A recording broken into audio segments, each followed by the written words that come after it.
অন্যতম আরেকটি দল ইসলামী আন্দোলন। আমরা সবাই মিলে 300 তো আছি এখানে। আমরা আজকে এখানে উপস্থিত যে সমস্ত দল আছেন সেই দলগুলো কোন কোন কতটি আসনে নির্বাচন করবে সেটি আমরা এখন বলছি।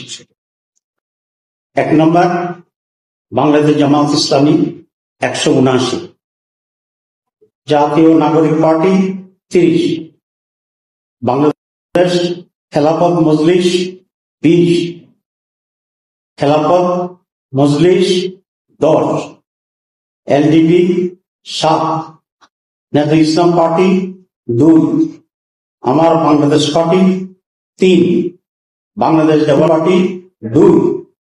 আমাদের এই দলের ভিতরে বাংলাদেশ খেলাফত আন্দোলন আছেন, তাদের জন্য এই মুহূর্তে সিটের সংখ্যাটা আমরা নির্ণয় করতে পারিনি, কিন্তু তারা আমাদের শরীরের ভিতরে আছে, এটা আমরা দেখব। আর জাপার প্রতিনিধিত্ব আছে, এটিও আমরা এখনো সংখ্যা বা ইস্যুটা চূড়ান্ত করিনি, এটা আমরা একইভাবে সেখানে আলোচনা করব।